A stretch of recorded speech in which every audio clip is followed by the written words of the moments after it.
What's going on, guys? It's your boy Anthony back with another edition of the Fourth Man Podcast. And wrapping up week 7 in Charlotte, we're headed into week 8 into Detroit, the final week of the regular season. And we're pretty much in a wild, wild west scenario right now with multiple teams still in contention heading into the final week. No one has solidified their playoff spot yet. And we got a great episode to break down last week and also what could happen this week, kind of break down at least the scenarios and plays for this week.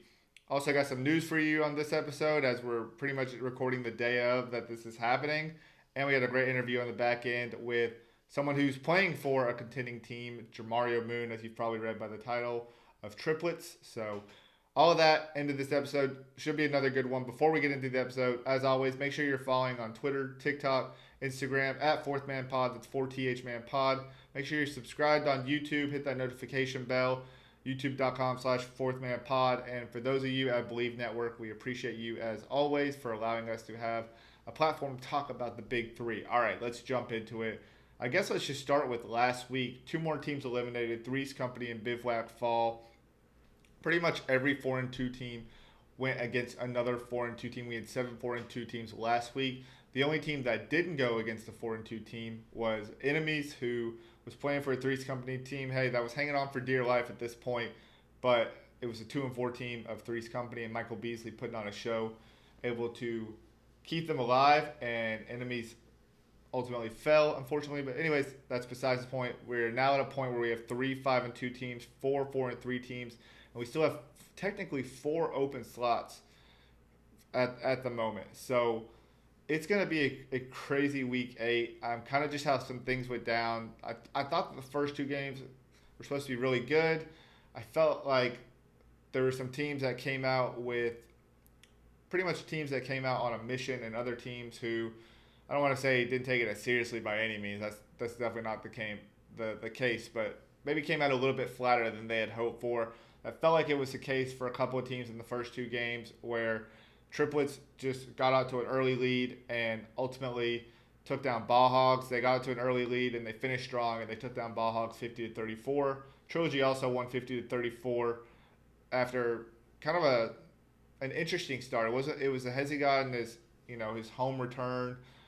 He's a Charlotte kid, and it wasn't the fastest of start that we're used to, but we saw Earl Clark doing what he does. He seems to always, especially late in the season when it's crunch time, really come in the clutch. We saw that. He was big in the first half. Hezzy God came alive in the second half. They also won 50-34. And then Killer Threes and Power, maybe the best game of the day. That one was kind of came down to being a nail biter. I mean, Glenn Rice Jr. had a chance to win at the end with a 4-point free throw. Ultimately misses. And Dominique Johnson hits the game-winning 3. Pretty much securing that win, 51-46.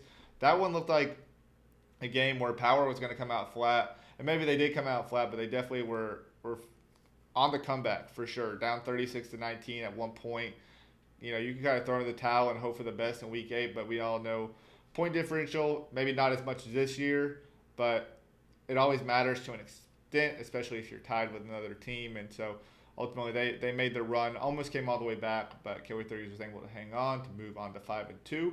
I mentioned Enemies and Threes Company. I was pretty much Threes Company who ran away with it there at the end. Michael Beasley had 26 points. Am I getting that right here? 26 points, 27 points, 15 rebounds. I just wanted to make sure I was correct. Had a killer game, had an and one on a reverse layup to end it.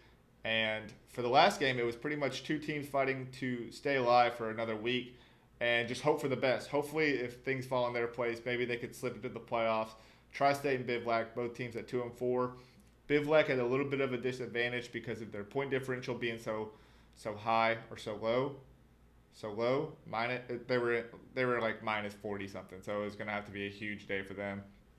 But Tri-State, it was a chance for Bivouac to kind of say, like, hey, if we're not making it, you're not making it. And it wasn't Jason Richardson who took over. It was Justin Dittman who put up 31 points to keep Tri-State alive for another week to not only knock out Bivouac for good, but also knock out Threes Company because they need to win by 10 or more or 9 or more, and they won by 11. So big performances all around. Justin Dittman was incredible.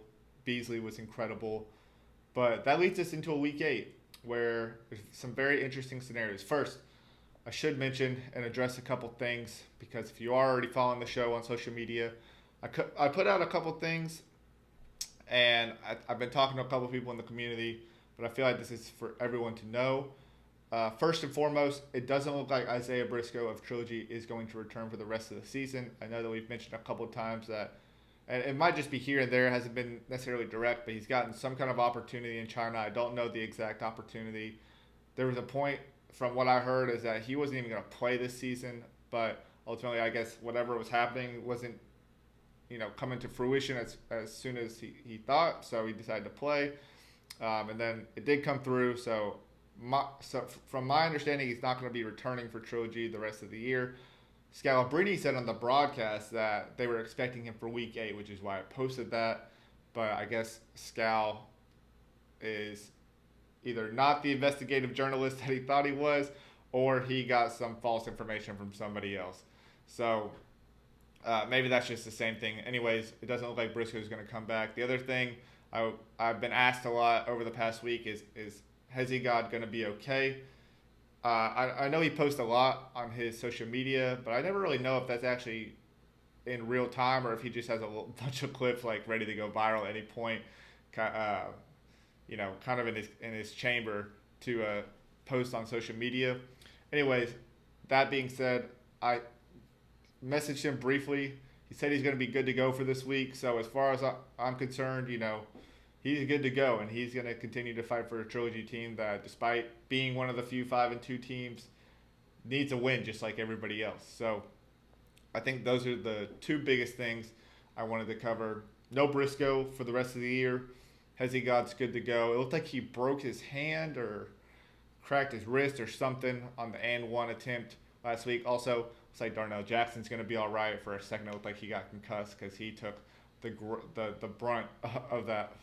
That fall from Hezigod when he went up and hit that and one. I think, they ended up calling it a block, right? Yeah, they called it a block because ultimately he got the and one on it. But nonetheless, I think everyone's okay, going to be good to go. We'll see how much his hand, his wrist, whatever the case may be, will affect him in Trilogy's game against Ball Hogs, but it should be interesting. All right, the scenario we have now, first off, Big 3 is going back to Detroit for the first time in a while. That's going to be dope. Detroit's always a good turnout from what I've seen on TV. I've never actually been in the game. So good turnout. There's a lot of guys within the league that are from Detroit, so I'm sure a lot of their families and friends are going to be coming out, which will definitely help the cause.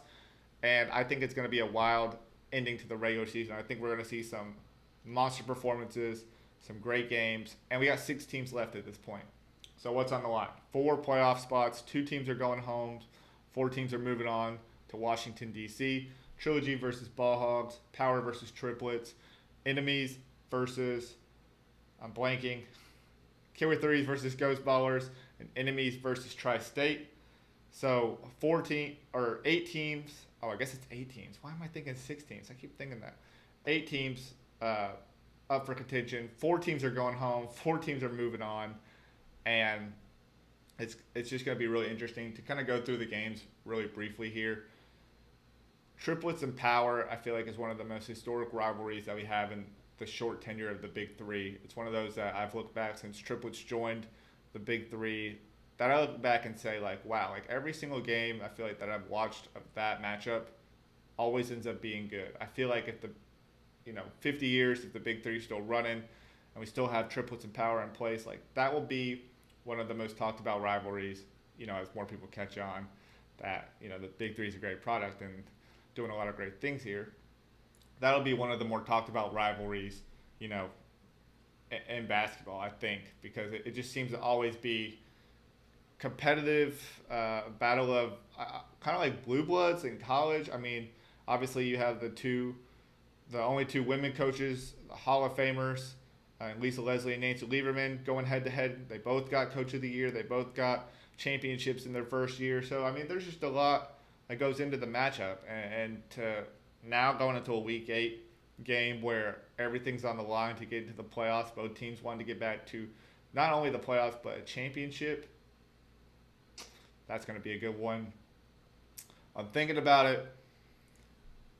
There was a point in time where both these teams were 4-1. And Triplets has won one and lost one, and Power has dropped the past couple to get to this position now. I hate to count out Power. I really do. Because Power always proves me wrong. But it's more so, I think, the way Triplets has been playing. They're finding their groove. Starting to look a little bit like that 2019 team. I'm going to have to say that I think I'm going to go with Triplets over Power in that one.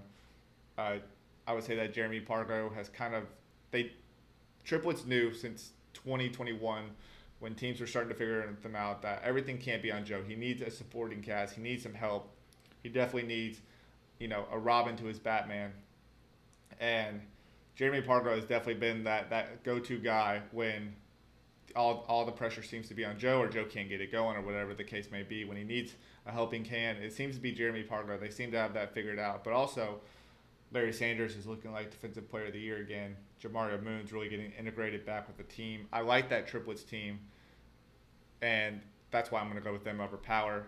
Although, like I said, Power always surprises me, so you never know. They always slip into the playoffs. They've only missed the playoffs once in their franchise history, so I can never count them out. I just have been really impressed with what Triplets been doing. So, yeah, I'm going with Triplets. Looking at another game, Enemies and Tri-State. Kind of an unfortunate week for Enemies because not only did they lose after getting the 2-4 matchup, but it was unfortunate because Quincy Miller got stuck in Canada on a flight, so they only got a chance to play with 3 guys, really. Nick Young didn't play. He was just coaching. But they had 3 guys who pretty much played the entirety of the game. You could definitely tell that they were fatigued toward the end of the game. They put everything they had and everything they could do, but it pretty much felt like 3-on-5 at that point, with Three's Company able to rotate out whoever they needed to at the time. So, Enemies against the Tri-State team, who we just saw Justin Dittman drop 31, and we didn't even see Jason Richardson's best performance. I feel like Tri-State's going to come out here really hungry. They're going to be looking to make the most of their opportunity, and I know a lot of things are going to have to fall their way, but, if you're in contention, you'll do anything you can, and it starts with controlling what you can. And for Tri-State, what they can control is a potential win. So I'm looking at this but Enemies has been really good too. I mean, I can't fault them. Quincy Miller was getting hot before missing that last game. We know what Jordan Crawford and Elijah Stewart have been doing. To me personally, I would like to see Enemies get in just because it would be nice to see another team that hasn't made the playoffs enter the mix. Kind of get on the board, so to speak. But if I'm picking between the teams, I think I'm picking Tri-State. Like I said, personally, I would love to see Enemies prove me wrong. If I was a betting man, which I haven't been for a while because I was losing a lot, but if I was a betting man now, I would definitely take Tri-State over Enemies. That one, Killer 3's Ghost Ballers again. Ghost Ballers has made the playoffs. It's been since 2017, so I would love to see them win and have an opportunity to get in. That being said, I don't think Killer 3's lets off the gas. We know how gritty and scrappy they are, and they're playing really, really good ball right now. We just saw Josh Powell's best game of the season, which that's a scary sight as well. And obviously we see what Frank and Dante are doing. Dominique Johnson seems to get warmed up. Oh, yeah, and they haven't even unleashed Javier Carter yet. On the flip side, Ghost Ballers, it feels like this is pretty repetitive of what we see every year, which is why I would love to see them win and have a chance to get into the playoffs and make some noise potentially. I mean, Mike's been at all-star level. Get to that in a second. Maybe alluding to something there. Probably already know at this point. But, hey, just, give this one to me. Jonathan Simmons has been playing well. Just had a poor second half after a strong start. Feel like they need to use more of Chris Johnson. We'll see what they do. I mean, definitely this was a game last year that was really competitive with couple variations within the squads, but this was a game that came down to like a 51-49 win last year. So I'd love to see them use Chris a little bit more. I think he's being a little bit underutilized this year, but we'll see what they go. They definitely have a size mismatch for every team they play. So in terms of who I think they're going to win, I mean, I just think Killer 3's been playing so well, but I know Mike was pretty angry from what I heard, pretty upset with how the team went. Forgot who I heard that from. Someone said that Mike wasn't too happy with the performance, someone in the community. So Maybe I'll take a Hungry Ghost Ballers. That'll be my upset of the week. I think I'll take Ghost Ballers over Killer Threes in that one. And then finally, Trilogy and Ball Hawks. I don't know what we're going to get from Hezi God. Again, going back to seeing a team that hasn't made the playoffs. We only got two of those teams left with Bivouac getting eliminated last week. So but again, Trilogy is one of those teams that I feel like you can never count out too. I feel like I keep guessing myself. I don't know what Ball Hawks team we're going to get either because I've heard just a couple rumors that a couple people there's a couple of up in the air situations with a couple of people on their team. So one thing I do know is going to be consistent is Earl Clark. So I'm going to go with Trilogy. Unfortunately, this has been the best Ball Hawk season that we've seen to date, but I don't know if 2023 is a year. I'm just going to stick with Trilogy. They've been hot, and if they do have any sort of Hezi God, still a potential decoy, if anything, but we know Earl can take over games too, so we will see. Don't need Briscoe. You don't necessarily need Hezi God when you got Earl Clark. So, player of the week too. This past week, he was just named. This past week, for his Week 7 performance, was just named player of the week. So, that's what Week 8 is looking like. That's on the line. I think one big thing to mention here, I know that I put if you follow the social media pages, I put a lot of emphasis into point differential because typically in the past that has been something that the Big Three has used to essentially decide between ties of records. It looks like head-to-head matchups are going to be more important this year. So based off what your head-to-head record is, I guess against each other, and then also teams that you've played, I think point differential does factor, but it's not like the highest on the totem pole in terms of priority. So it looks like head-to-head is going to matter. Actually, I do have a note here, so we can look into it a little bit more. Yeah, so head-to-head record, head-to-head point differential, irrelevant, I've only played once. Point differential, all games, record versus common opponents, and then point differential versus common opponents. So, yeah, head-to-head, if all teams are tied, play each other equal number of games, then it goes by record against the group of tied teams. This is a little confusing to explain, so I'm not going to try to just say it and hope that you guys can figure it out. But I think the main thing to think about when thinking about how the standings end up, and we'll obviously figure that out at the end of Saturday's game, is that head-to-head record is going to be the biggest tiebreaker here. So just something to think about. I think teams like Enemy, who have beat Killer Threes, who have beat Power, who have beat Ball Hawks, are in a good position. Trilogy's in a good position. Killer Threes in a decent position. I think what I should, on the flip side, struggling with words, I guess, today, but on the flip side, I don't think Power is in the best position, losing to Enemies, losing to Killer Threes. They've lost to Tri-State, which that's not, I guess, a huge deal. If they lose to Triplets, probably done. But I think at the end of the day, control what you can for each team. Every team's going to go in hoping to get a win. So we'll see what happens. I'm pumped for it. I'm amped. It's going to be maybe arguably the best Week 8 that I've personally ever seen, just because so many teams are in contention. Like, I feel like typically we don't have so many teams. Like, we have one team certified at the top. That's pretty much like already clinched their spot in the playoff. Like last year was Three-Headed Monsters. Like clinched their spot. It was just about like where they were going to fall on seeding.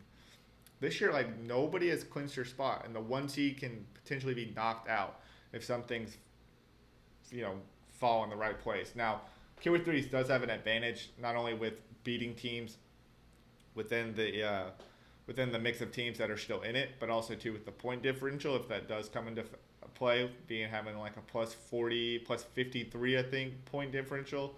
So that does help in their favor. But for teams like Ball Hogs, who in the past point differential would have been great, but doesn't really matter this year and haven't necessarily beat a lot of these teams that they're going to be going up against, it's tough. So all that being said, I'm stoked, and I think Detroit's going to get a great show. I wish I was out there. I'm jealous of everybody in Detroit, but make sure you represent out there within the Big Three. And the last thing I want to mention here is that about 30 minutes ago, 30 minutes ago, 45 minutes ago, the All Star teams were announced for the Big Three. They also announced the celebrity game, but I think everybody would rather know the All Star game first. So let's go through All Stars. First off, it's important to note that three headed monsters and aliens will not have any representatives. I felt like for the most part that was pretty fair because one, those teams only played, well, not necessarily because of the games they played, but it was just a tough season for them both. The three headed monsters and aliens both had a host of different players that were playing this year for them. And some of those guys maybe only played 3 games and they didn't have enough games under their belt because like someone like Brandon Moss, I was thinking like maybe could be an all-star but only played 3 games.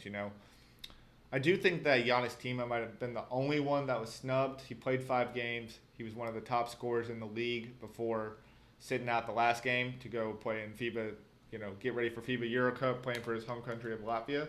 But I also think that's part of the reason that maybe he wasn't named an all-star is because like he couldn't make it because he will be playing in the World Cup. So I don't know. Maybe I at least could have named him one. But I thought he had a terrific season despite, how alien season went. But, in his rookie year, putting points up, shooting the 3 ball well. I would say I was the only snub. Now, 5 teams had multiple All-Stars. So Killer Threes, Ball Hogs, Triplets, Trilogy, and am I missing one there? I said 5. It's like Killer Threes, Ball Hogs. Oh, and Enemies is the last one. And Power. Oh. Trilogy, Triplets, Enemies, Killer Threes, Ball Hogs. Okay, it's 5 or 6. I can't count anymore. So 5 or 6 teams had multiple All-Stars on the team. Let's just go through the list here. So your 2023 Big 3 All-Star players for this season: Michael Beasley, Joe Johnson, Gerald Green, Leandro Barbosa, Franklin Session and Dante Green, Elijah Stewart and Hezegod, Royce White, Mike Taylor, Jeremy Pargo, Jason Richardson, Jody Meeks, Jordan Crawford, Earl Clark, and Glenn Rice Jr. So pretty solid list right there. They also at the celebrity game, they're going to have NLE Choppa back, I think. Vernon Davis is coming back. They said T.O. is going to be playing in it. A Boogie's going to be playing with it. Wallow and Gilly, I just mixed their names up, but they're both going to be back in it. So, man, I don't know if I'm more jealous of going to Detroit or going to London on August 26th for the championship and the All-Star game. I mean, that's going to be sick. Is it the championship or the All-Star game? I gotta think. They're like kind of switching up a little bit because last year they had all 3 of those events on one day. This year they got. I'm having trouble like thinking of when all this stuff is going on. Okay, perfect. So the celebrity game is going down on August 19th. So that'll be the first playoff game. So you'll get the playoffs. So the 2 games that are involved in the playoffs, you'll get to see those 4 teams, and then the celebrity game, and then London where you get the All-Star game and the championship game. Okay, so this year, I guess it makes sense. They're not going to fly out all the celebrities to London to play in that. So a little bit different this year. You don't get your 3-for-1 deal like you did last year. But nonetheless, congrats to all those people named All-Stars. I think that all of them are really well-deserved. It's pretty incredible to see like what some of these guys have done in their first year. If they're being named a second-time All-Star, that's pretty incredible because you're the first player in Big 3 history to have 2 All-Star selections under your belt. But I got to give a lot of props to Ryan Carter, Hezegod. I mean, 4 games in, monster performances, and then named a Big 3 All-Star. Like that's pretty incredible to go from not being drafted and kind of doing your own thing and doing it your way, and then being named an All-Star. That's pretty dope. So, love to see all the representation from the teams, though. So, I think it still would be cool, kind of like the MLB All-Star, where you do at least, like, maybe the players vote in, like, 1 player from each of those teams. Like, because, you like a little representation from each team. But I get it. Some teams just had a tough year this year and didn't necessarily warrant an All-Star selection. So, all that being said, who do you guys feel like got snubbed? I'd love to hear your thoughts. And that's pretty much going to wrap up the first half of this show. I know a lot of it was just me blabbering and rumbling about what happened last week, what happens this week, the All-Stars, and not being able to get my dates right. But I appreciate you guys sticking with me as always. Coming up, we have a great interview with Triplets Jamario Moon, so make sure you stick around. And again, if you're not already, follow on Fourth Man Pod on all social media. Make sure you subscribe on YouTube. And I'm going to shut up now and let's get to our interview with Triplets Jamario Moon. Today, we're welcomed on the show by NBA veteran, dunk contest participant, and current Triplets wing Jamario Moon. Jamario, thanks for coming on the show and appreciate your time. How's it going? Hey man, anytime, man. I appreciate you having me on, man. You make me feel famous. Hey, you're famous in this podcast eyes and my eyes, and you've done a lot for the big three. And I kind of want to talk about. Obviously, the conversation will be centered a lot around the big three, but I kind of want to talk a little bit about a couple things before the journey of getting to the actual big three. I mean, for you, I find your journey super interesting because you're no stranger to playing in different kinds of leagues. I mean, NBA, Right. overseas, D League, TBL. I'm probably missing a few there, the big three. That's a, that's all. There's a bunch of them. um, it might be hard to pick one, but do you have a favorite memory from any experience in the league? And then do you have a favorite, or like, do you have a biggest life lesson from any of You, those you, leagues? when you say league, do you mean in the big three or the NBA? Any of those leagues. Because like everywhere I play, man, I make the most of it. So all of them, I've met a lot of people, a lot of good people everywhere I played. And I'm a people's person, so I try Mm-hmm. to get along with everybody, and I try to make everybody happy, bring some type of joy and smile, put a smile on people's faces wherever I go, man. So, everywhere I played, all the people that I've been around, I pretty much, made tried to make the most of it. So every stop I made was great to me in some type of way, So it's hard for me to it's really hard for me to pick one particular stop, one particular team, and put that one above the other because it's always something good at every stop. And I just try to find a way to find the positive in everywhere I go. For sure. So kind of compartmentalizing the moment to that Right, singular moment rather than right. okay, okay. Do you have a biggest life lesson from any from playing in any of those leagues that you feel like moving into the next league or even now in your career that still sticks with you? Listen, my biggest life lesson, man, is just enjoy every moment, enjoy every second, because at any moment it can be, wiped away. It can be taken away, man. And there's millions of players that's trying to play wherever they can play.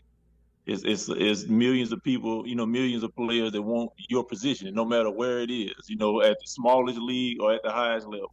You know what I'm saying? It's a player that's always looking to play. You always want an opportunity. So wherever you play, don't look at where you play. Don't find a negative if you're at the bottom at the so-called bottom league. Don't find the negative. Always find a positive and try to soak up that moment and make the most of it because it can be wiped away and you could be not playing basketball, period. You know what I'm saying? And if you love the game, you're gonna try to find something positive about it anyway. So my biggest my biggest life lesson or my words of advice would be just enjoy every moment for what it is, man. Yeah, That's it, I think that gets lost too, especially in 2023, just with everything from man. social media. I mean, like you hear it every day. You probably have these conversations.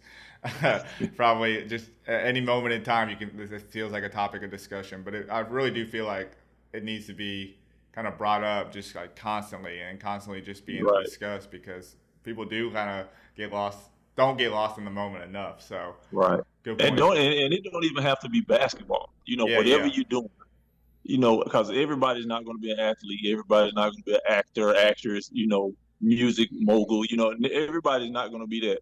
So whatever you're doing, enjoy it. hmm If you're not enjoying what you're doing, you should probably find something else to do. You should probably find what you enjoy doing because you should be happy. yeah, Whatever you're doing, you should be happy or be able to make the people around you happy. So yeah. just enjoy it. It's not always easy too, but I think it's always worth the journey to try to make it happen. So maybe that's the Right, enjoyment in it too, and maybe that's part of the process. If you don't enjoy the journey as well, like you should right. find something else. So And maybe that's why I played in all the different places I played because for I sure. just enjoy the game. I enjoy playing. I enjoy being around people. So it was cool for me to just go from here to here. A lot of people always say, "Dang man, you played with everybody, or you played all over the place." why didn't you just, stay here? Hey, man, I enjoy everywhere I played. It's basketball. For sure. Wherever you go, it's the same game. Basketball is the same. So, Yeah. Well, that's funny too because you probably have They always say the basketball community is like small, especially if you're a player and play professionally at some point in your life. So you got to know right. like everybody in that community at this point, right? I mean, Man, I have met so many people across the world playing basketball, and it's amazing to, like, if I'm walking through the airport and to run into some of those people again. It's like, oh man, I remember, and then it brings back all the memories, all the the good times. That's why you got to try to make the most of it, because right. once you see some of the people from way back, 10, 15 years ago, and as soon as you see their face, all the memories just start coming back. You know what I'm saying? For So. sure. You got to soak it up, man. I'm enjoying everywhere I go. 100%. And I'm happy to see you still playing in the Big Three, which we'll get to in a second. But I do want to Right, talk about a good time of yours that was on a little bit of a bigger stage. Back in '08, you were in the dunk contest. And right. two of the people you're going against is Dwight Howard and Gerald Green. Some people call them some of the best dunkers ever, especially for Gerald. I mean, going Right. into that, what was your mindset of just going in and be like, man, like these are my competition? Because like, no offense to the people in the dunk contest today, but it just doesn't hit the same like it did back then, and probably not the Right. same type of competition. Man, listen, when I got the invite to be in the dunk contest, all I think I had the same feeling I had when Sam Mitchell told me that they was gonna sign me in Toronto my rookie year. It was like, oh man, I used to watch Jordan and all these different people in the dunk contest, and now I get to be on the same stage, and a country boy coming from Alabama, Yeah, you know, came up through all the different minor leagues, man, and now I'm about to be on one of the biggest stages in front of the whole world. Man, that feeling was so crazy, man. And then, I really, honestly, wasn't even. I mean, I knew I was going against Dwight, Gerald. I think Rudy was in there. yeah, I knew I was going against some of the best dunkers, man. But I'm like, hey, I mean, if I got an invite, I yeah. must be one of the best dunkers in the league at the time too. So Facts. I was just ready to get to New Orleans, man, and just enjoy the experience, man. It was fun. It Yeah, was fun. man, that sounds Yep. fun. And you got to see some crazy dunks in person, like pretty up close, like the Oh yeah, memorable ones, from definitely. those guys. That's cool.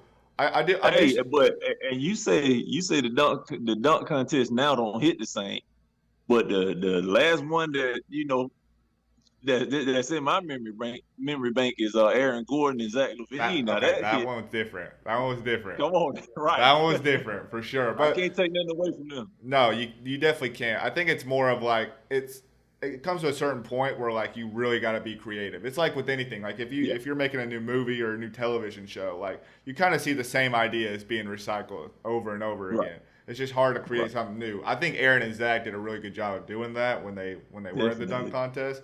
But maybe definitely. they just also got some crazy athleticism that was helping them out too. I Right. mean, I don't know. Hey man, because at some point we pretty much we feel like anyway that we've seen most all the For dunkers sure. that's humanly possible. Hmm. But every time you say that, somebody will come along and you be like, wait a minute now, how? Like Yeah. these guys that just dunk on YouTube. Yeah. I mean, If some of the NBA guys, start saying that they don't want to do the dunk contest, and they start pulling these YouTube guys and just let them do the dunk contest, I guarantee it'll be real entertaining. yeah. And it create opportunities for people that deserve opportunity. You know what I'm saying? 100%. 'Cause 100%. I really don't think you because it's All-Star weekend. It's really like entertainment. You know what I'm saying? Hmm. Hmm. So I really think like people deserve an opportunity to be out and try to create new avenues for themselves. You know what I'm saying? I don't think you should have to be in the NBA to Yeah. to have a moment like that. For sure. For sure. That's a good point. And two, it's crazy because like I've seen kids now that you see them dunking on mini hoops at a young age, and they might go Right, viral for some moment. And I actually right, saw one the other day that I saw maybe like a few years back, and now he's like transitioning, like still dunking. He's transitioning to like an outside hoop and like just trying to um, get to the 10-foot hoop and be able to dunk on it, right. but still trying those dunks. They're like, I don't know, like we might have some crazy dunkers come like 10, 20 years from now, just Right. It's like gonna be available. somebody. Yeah, for sure. Quickly, I want to ask because I'm also from the South too. I'm not from Bama, but I'm from Tennessee, Georgia, around Right. that area now. Going from Bama, then going up to a new country in Toronto. I mean, what's the change of scenery like? The experience like just going to a completely new country? Coming And from Alabama. listen, man, it was you coming from where I'm from. We had one traffic light, Right. so it was pretty much it was easy to go here. You could with your eyes closed. Hmm.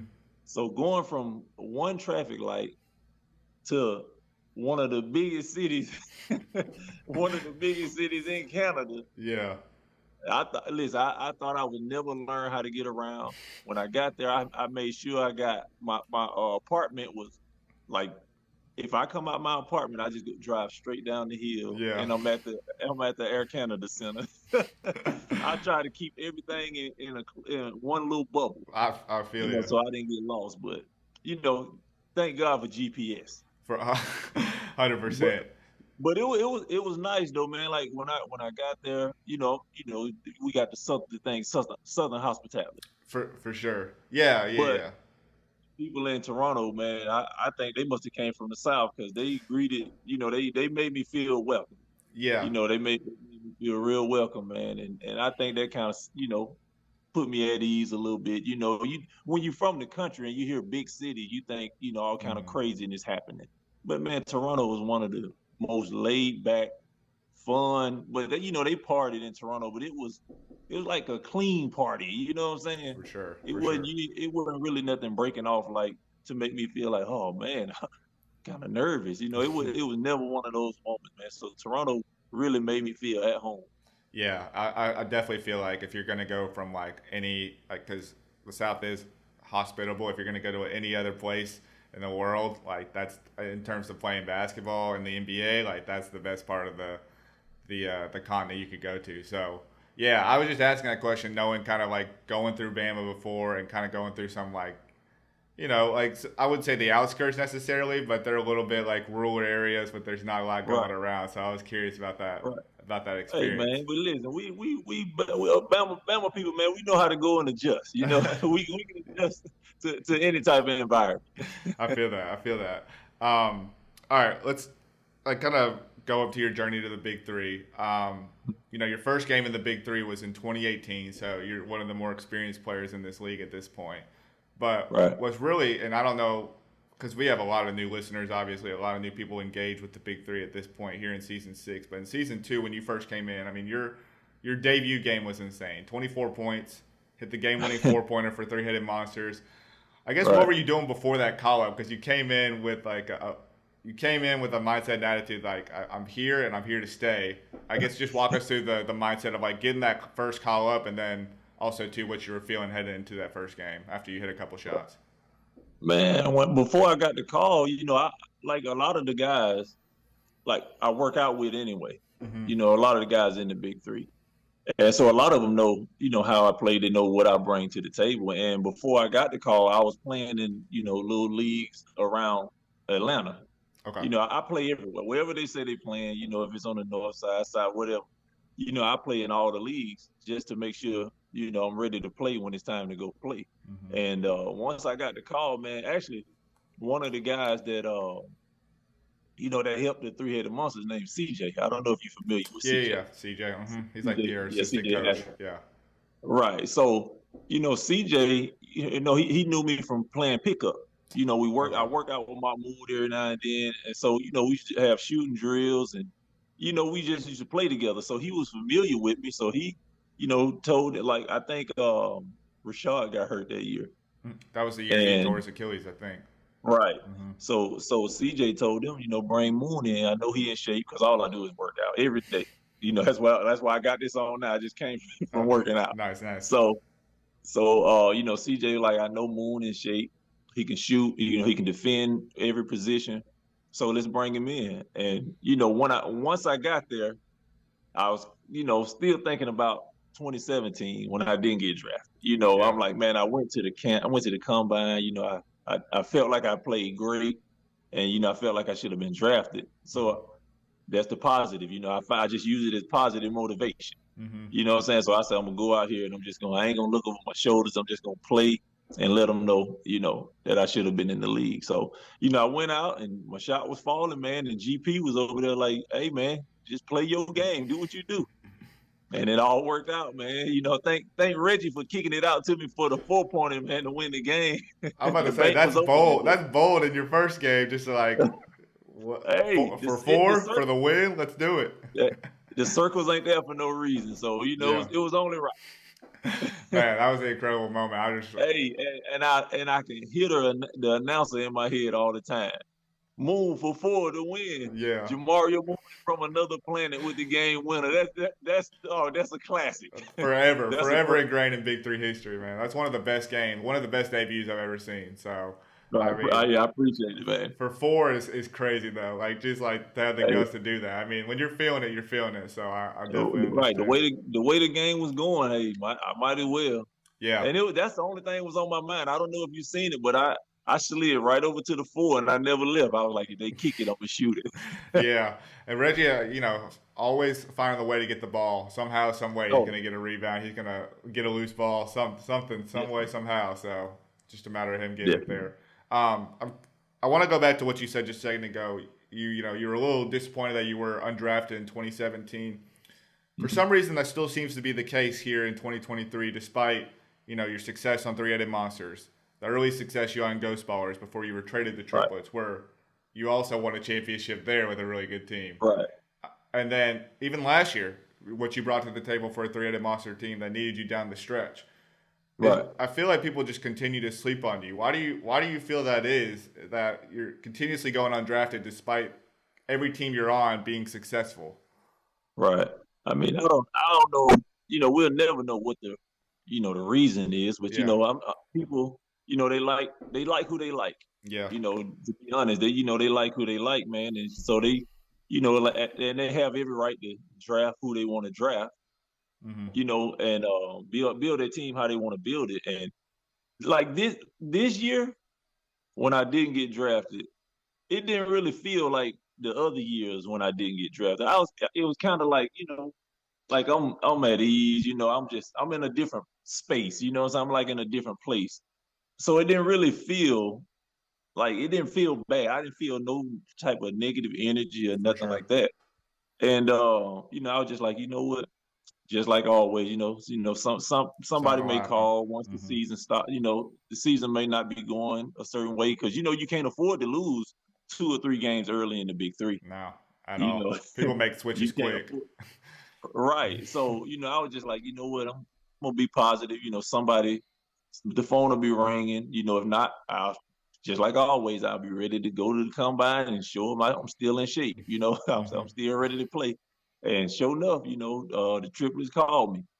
The triplets called me and gave me another opportunity to come over and rock with them. And we're doing pretty good right now. We got a must win Yeah, coming in Detroit. yeah, So, I'm sure everybody come in focused, man, and so we can handle our business, man. But, to answer your question though, to really answer your question, like I was saying, people, have, they have their guy that yeah, they feel yeah. comfortable with. And I have no problem with that. My only problem with when I'm watching the draft, like if I see somebody that I feel like I know I'm gonna bring more than that person, but I know the hmm relationship that that person has with who drafted him. I kind of feel like I should have got drafted, but at the same time, I'm like I can understand their relationship. You know what I'm Makes saying? sense. Yeah, And if it don't work out, somebody will be ringing my Android. yeah. Like relationships do go a long way within the draft. I know there's a lot of politics when it comes to like who you're putting on your team. But Right. I don't know. For me, I've seen a few players. I'm not gonna name drop anybody. A few players that get drafted year in and year out. Mhm. And while they might have good relationships, I feel like it doesn't necessarily contribute to winning. And you see that year after year. It's not a game after game basis at this point. Like first couple of games, okay, it didn't work out. We'll move on. It's like they might be with the team for the whole year and it doesn't seem to work out. So it's just, I guess that's why it kind of baffles me when you see vets in the league that have played in this league, have brought a lot of winning success, know how to right, like have chemistry with their teammates, especially in this league. I don't know. I guess that's just right, why it's hard for me to understand why you're never drafted, and even to the right, point where like, and we didn't do a mock draft this year. I think we did one last year, but it even comes to the point where it's like, well, you want to put them in a spot like because you think they'll be drafted, you think they should be drafted, but right, you just kind of know that's not how it's going to go. It's going to be a later season right. pickup kind of thing. So Right. I can't remember if you did a mock this year or not, but I remember you posting something, and I put like some little eyes up under the post, like yeah, really, you I know had what you I'm going saying? first round. I think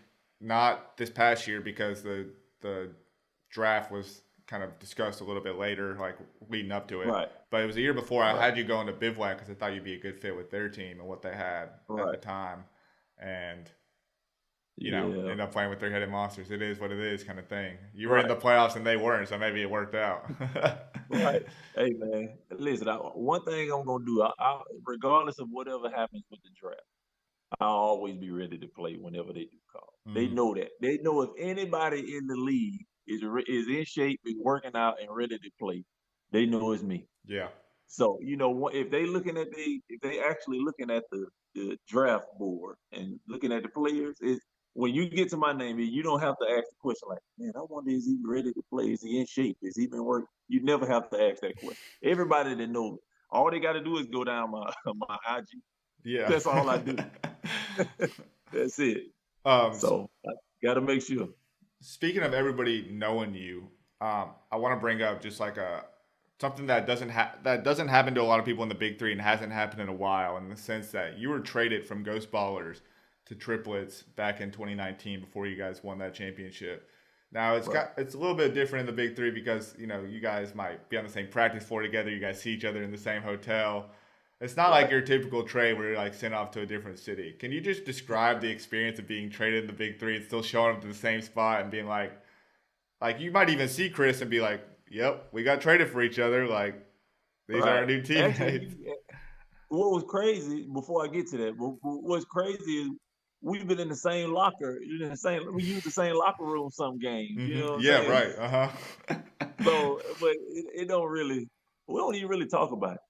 I think we might have said something one time, maybe because we won it in 19, then we had the COVID year. Yeah. Well, we didn't do nothing. And then I think we seen each other the next season, and we might have said, like, made some type of joke about it or something, man. But to get traded in the Big Three, man, was actually, you know what? That year before the draft, Joe actually wanted to draft me. Oh, He interesting. actually Okay. Yeah, he actually wanted because, like I said, we played together. Hmm. We was playing together at a place here in Atlanta, but he wanted to draft me, and I think they was going to take me with their first pick, but then they needed a big, so Hmm. that's when they took Chris Hmm. because they wanted everybody that year was getting a big first.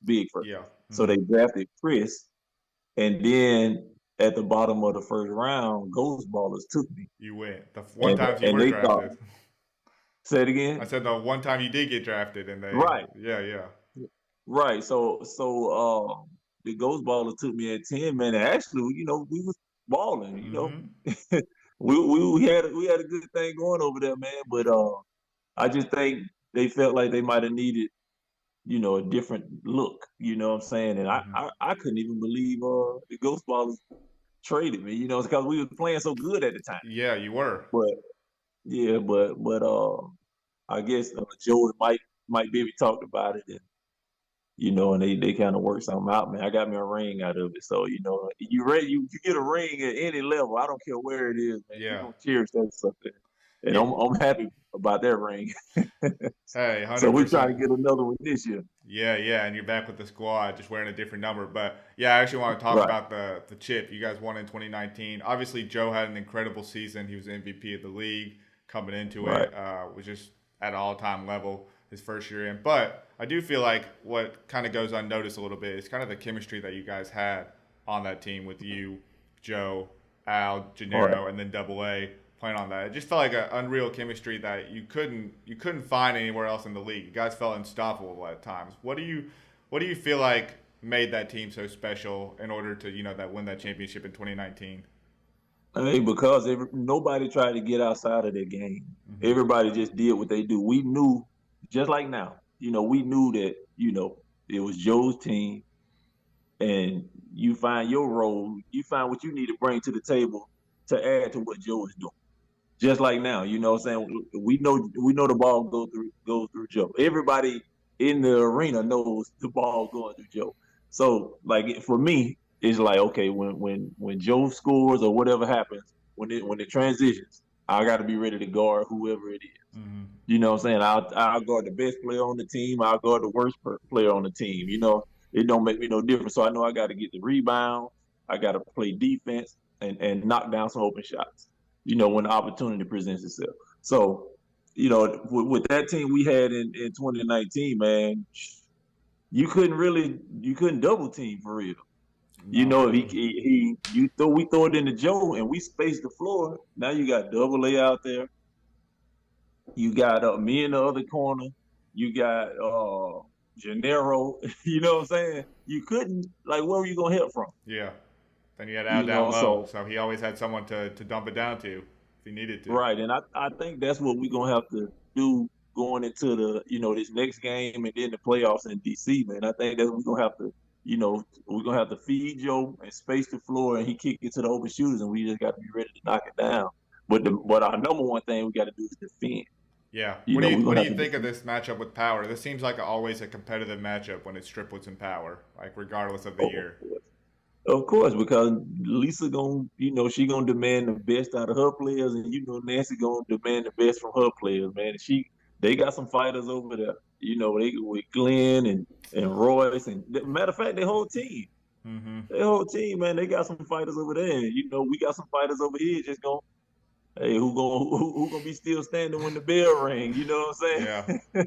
Yeah, like seriously, like that's it's really gonna be a dogfight out there. It's just like this Yeah, is like a historic, not a historic matchup, but like when you talk about rivalries in sports, I feel like as the Big Three continues to grow, this will be one of those rivalries. Like it doesn't matter who's on the team, triplets, powers always seems right. like one of those like just go to Yeah. matchups And that then you want to and then watch. you got and then it's two women coaches. You know what I'm Yeah, saying? yeah. So they gonna demand the best, and you can't do nothing but respect them. Mm-hmm. I think that's why I really think that's why both Nancy's team and Lisa's team are always in the mix Mm-hmm. because the players respect them so much. Yeah. When you don't have testosterone going at testosterone like the like if you got a man head coach and he say something to you, now y'all clashing.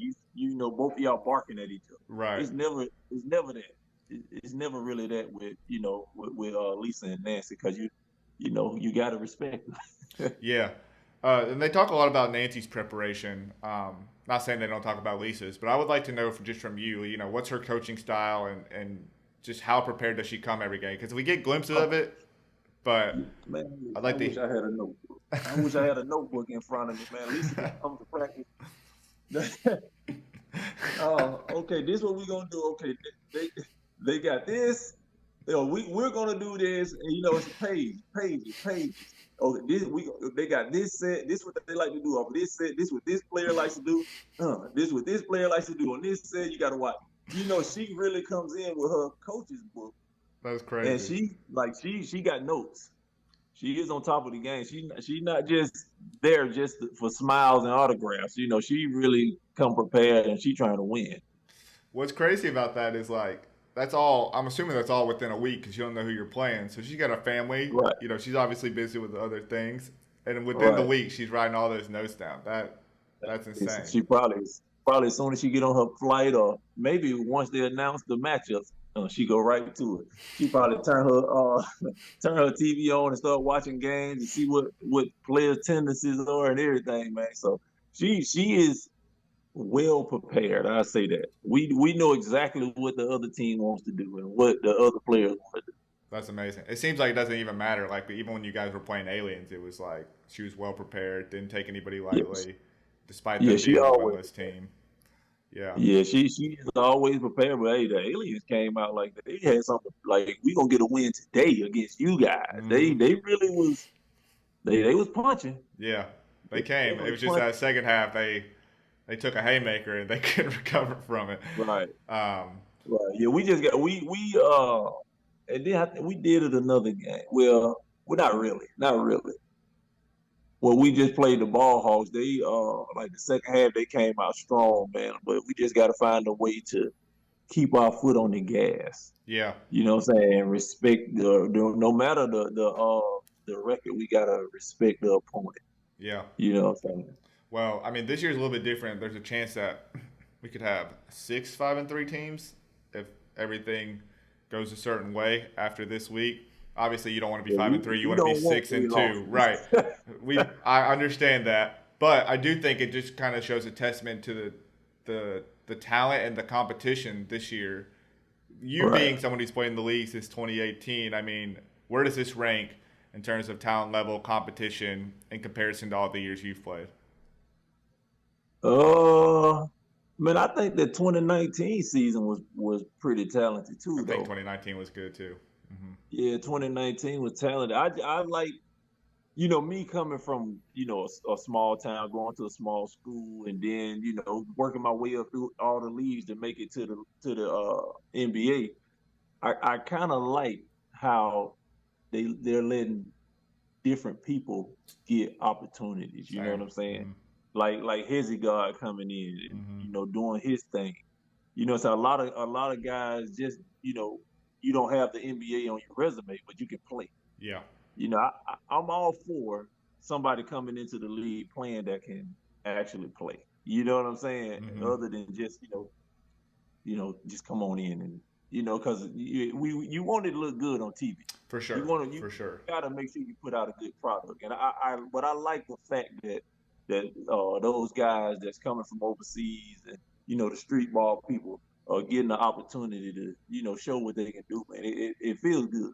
Yeah, that's a good point. I feel like, well, first off, they're putting on a good show too. Like, has he Right. got? I thought Brandon Moss was really good for Three Headed Monsters too. I mean, just guys getting the new opportunities. But Hey man, I, he's from Bama, man. Come on, Brandon, he's from it's Bama. got to be it. It's got to be it.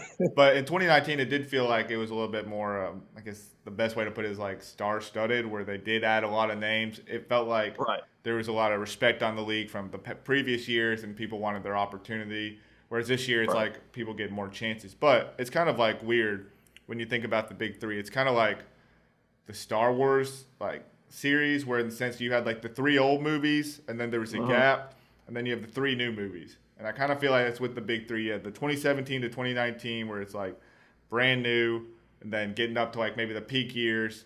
Then you had the Right, no season, and then you're kind of like starting over a sense, like seeing who's still interested, trying to draw right, everybody in, and then now we're right, kind of at that peak again, where it's like stadiums are being almost filled out, viewership right. is an all-time high. So it's cool to see, and I think that like might even bring a different level to 2024. Not thinking ahead too far, but just could bring a different Right. level Hey, 2024 ain't too far ahead. You got to think ahead, man. You got to listen. They always say you got to speak it into existence, right? for So, sure. hey, don't be afraid to speak it into existence, man. But I can see the big three, like especially this year, man. I'm looking at some of the arenas, like, okay, we back. You know what I'm saying? Yeah, it I feels like saw the Rockets, 2019 again. right? Like when in Charlotte, man. Charlotte it was a nice crowd in Charlotte. It was nice. So, I can see the big three it's only gonna grow, man. But it can't just be with Ice Cube. It's got to be with us too. Yeah, The players got to we got to help the league grow too, man. And that goes with you know we have like certain stuff that CBS don't want us to. You can't be acting crazy on. It's mic'd up. You can't be acting crazy. right. You got to present a good product. Hmm. So it's gonna start with us, man. We just got to help the league grow. We got to do what we got to do to help the league, be around. Yeah, I think I was talking with Jordan Crawford last week, and he brought up a good point. It's more about not what the big three hasn't done; it's what you guys have done and what you can bring to the table. And so you make a good point Right, in the sense of like, not only are you helping grow the league, but you got to do the right things in order to make sure right, that it grows at the level you want it to. So right, yeah, I'm excited about this next week coming up. Obviously, a tough matchup with Power, but within the right, midst of all this, it seems like it's kind of a fun get together weekend to kind of hang out with some of the teammates, uh, guys you've known for a long time. I guess what are some of your favorite moments, not necessarily on the court, but just about getting to travel like week to week with these guys and see these guys every weekend. Man, listen, man, it just feel like the NBA. Hmm. You know what I'm saying? Well, as far as first class travel, nice hotel, hanging out with the guys, going to eat and tell a few lies to each other. You know what I'm saying? Laugh and just talk crazy, man. It's just the same. You get the same feel as you do with playing anywhere else, man. Like going overseas playing. It's the same Yeah, as getting together with them guys. It's just being around being around the field, like sitting in the barbershop. You know what I'm saying? for sure. Sitting in the barbershop, just talking crazy. Yeah, You know what I'm saying? Getting a good chuckle, but they treat us well, man. We fly first class. First class hotels, man. Everybody is professional. All the people that from Ice Cube all the way to the people in the offices. You know what I'm saying? So everybody is professional. like And it that. just Yeah, feels good to leave every weekend to come, be around those people, man, because everybody got great personalities. Everybody's smiling, everybody's laughing. yeah, Even when I know, like especially like Jerry. Jerry. He yeah, he's Jerry. Jerry's back and forth in the arena. But if you call Jerry or you stop him and talk to him, he boom, he right there, like yeah, yeah, yeah, I got you. You know Yeah. what I'm saying? Hmm. So yeah, man. But it feels good every weekend to get on Jerry nerves. Shout out Jerry. Um, Right. love that. Love that. Well, appreciate the conversation. Looking forward to Detroit and how that turnout is. I know that Detroit typically is a big crowd, so Detroit, Right. and then hopefully we see you in DC, where I think that's the first time them coming there, but should be a good turnout as well. But best of luck this weekend, and appreciate your time. Hey man, 3 in a row. We got to get 3 in a. You know what happens if you get 3 in a row from here. Know what happens when you get three in a row from here? Another one of Exactly, these things right exactly. But here.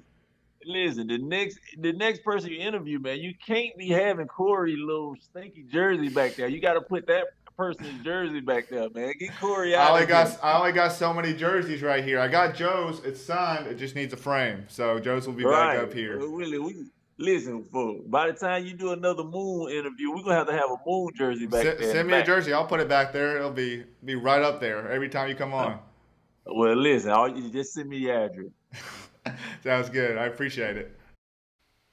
Cool. That was our interview with Jamario Moon from Triplets. I just want to say a big thank you to Jamario for coming on the show. Appreciate the time. And if you're really going to send me a jersey, that would be much appreciated. That would be dope. I would take any of the jerseys you got from your big three playing days. So appreciate you coming on. I really enjoyed the conversation and getting to know him a little bit better. And thanks to everybody who tuned into this episode. Again, if you're not already, make sure you're following on social media at Fourth Man Pod on all social media platforms, youtube.com/fourthmanpod for the visual version, for other content that you can actually see with your own two eyes. And a big thank you, as always, to Believe Network. Hope you guys enjoy Week 8. Let me know in the comments who you think is going to be your 4 playoff teams after a wild Week 8. And I'll see you guys next.